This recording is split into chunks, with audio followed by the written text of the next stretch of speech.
入門口呢一個位咧，想裝一支吊燈。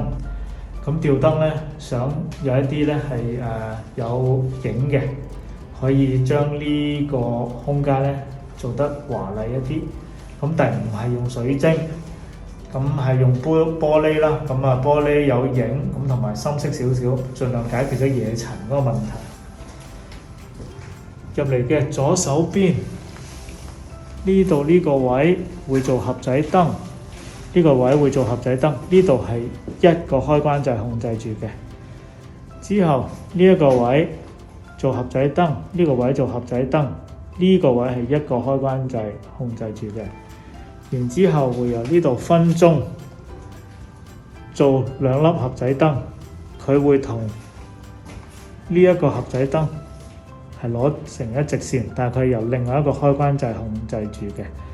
咁溝通咗啦，可以因為希望有光暗嘅效果、吞色嘅效果，咁可以用一啲 GU10嘅類型，咁唔會話有太聚光嘅問題。咁亦可以配一啲智能燈膽啦，包括 Philips Hue 啦、Future Lighting 啦，等等等等，之後再覆。咁呢一個係飯廳位置，呢度咧將會做一個獅子櫃啦。獅子櫃會有一張雲石類型嘅台，呢度會已經燈位攞咗喺個台嘅正前方。台咧就係1.4米，闊咧係75。咁呢邊咧有個 platform 係挨住呢一個獅子櫃，呢度有兩個位。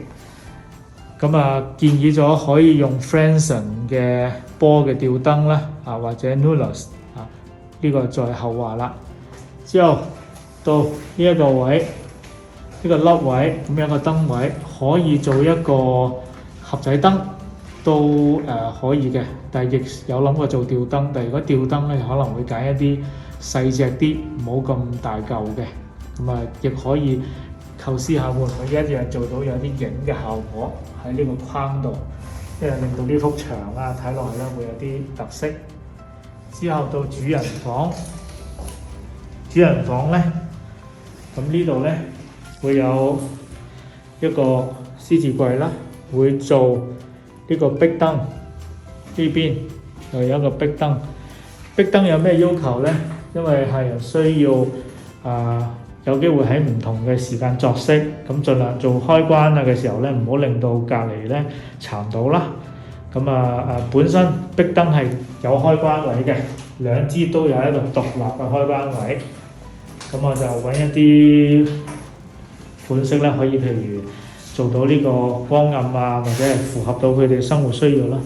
天花燈咧就盡量揀翻係吸頂燈啦，吸頂燈就唔好咁厚啦，因為呢度將會有好多櫃，盡量令到呢間房咧就輕啲、簡潔啲。到呢一間房，呢一個位置屬意係擺一個黑色嘅鋼琴嘅。咁呢邊咧係做嘢用嘅。